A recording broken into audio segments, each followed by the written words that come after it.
Hi boys and girls, Mrs. Davis again with another story to tell you. The next few stories we're going to talk about are called parables. Jesus told parables, and what is a parable?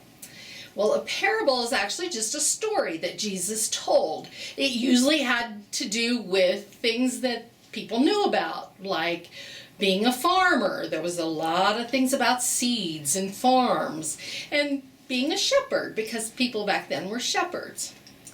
But the only thing that's different about a parable is not just a story, but it's a story that has a heavenly meaning. And that means that Jesus' stories told something, gave people a way to live their lives better.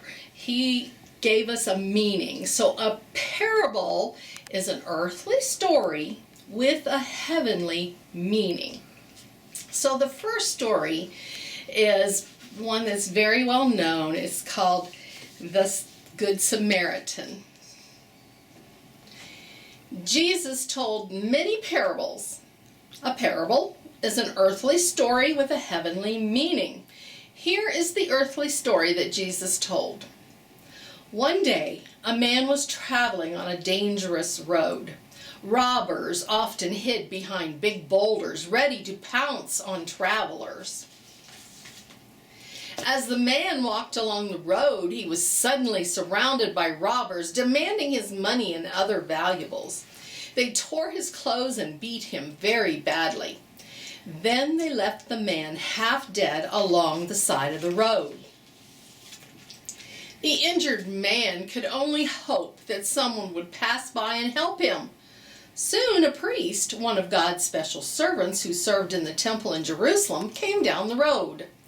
Apparently, the priest felt his work was more important to him than helping a wounded man, so he passed on the other side of the road. After a time, another traveler came down the road.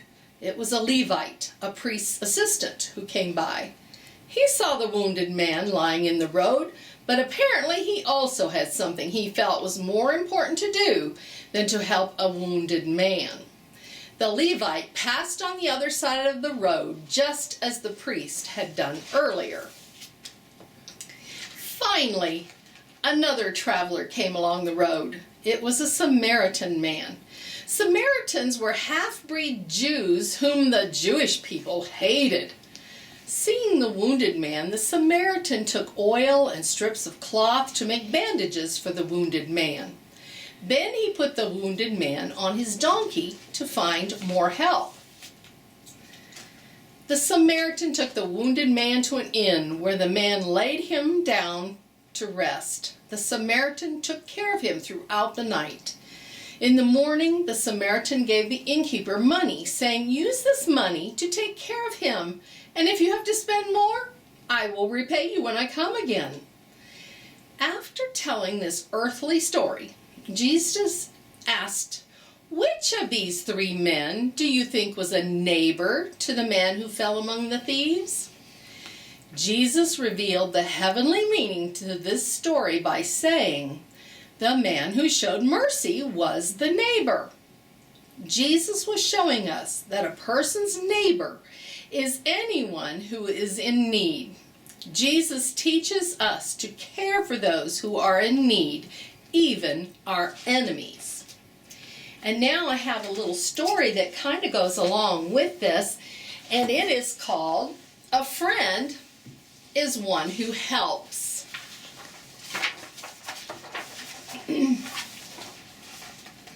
Sarah Lou was sad. She had fallen down the steps and broken her arm. The doctor had put it in a sling. You can't do very many things when your arm is in a sling. Sarah Lou couldn't dress herself. Sarah Lou couldn't catch a ball, and she was good at catching. Her big brother Sam had said so. Sarah Lou couldn't climb on the jungle gym, and oh, how she loved to do that. Sarah Lou could hardly color a picture, or cut out a paper doll, or work with the paste and the glue. Sarah Lou couldn't even tie her shoes. Oh, she tried and tried. She tried to tie the shoestring with one hand, but you can't tie a shoestring with one hand. She bent way over, but the hand in the sling just couldn't get hold of the shoestring. "What'll I do?" said Sarah Lou. "I can't tie my shoe." Sarah Lou certainly didn't want to sit on the steps all day. She wanted to go out and play. Sarah Lou looked up. Terry Jenkins was coming down the street, tossing a baseball in the air. Surely he would stop and help her. Terry Jenkins could have stopped and tied Sarah Lou's shoe, but he didn't. He went by so fast he didn't even notice her.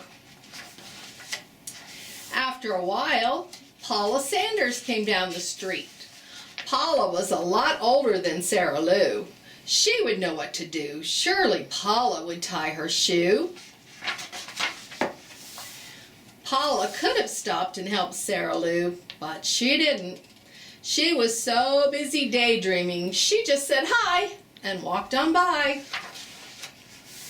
Sarah Lou felt so alone. What would she do if no one stopped to tie her shoe? Just as she wiped away a tear with the back of her hand, she saw Margarita come down the street. Margarita saw Sarah Lou, and she saw the untied shoe. She smiled at Sarah Lou. She could stop and tie her shoe. And she did. So good friends is ones who help, just as Jesus said that good neighbors are the ones who help those that were wounded, like the wounded man in our story. I have one last thing I want to share with you today, and it's a song, and I'm not going to sing it. This is going to be, it's in this particular book. There's a CD, and it's written by Mary Rice Hopkins, and it's about the story of the Good Samaritan.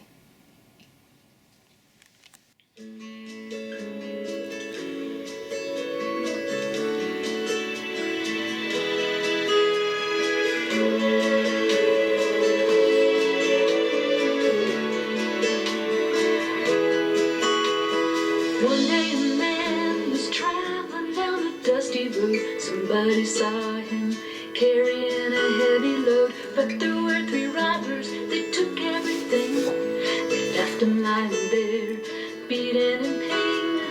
After a while, another man came along, dressed in royalty. He was whistling a song. He didn't stop or have pity on him.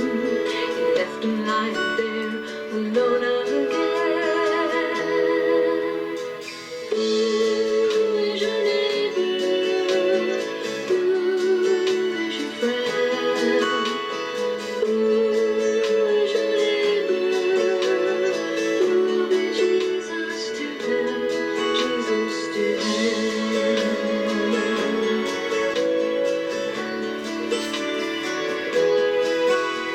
The sun comes and goes, he's still lying there. Other people pass, but they just stare. A judge and a priest and a Pharisee passing him by, they don't want to see. But then someone reaches out to him. He's from another country and another skin. He says, I'll help you, I don't have much.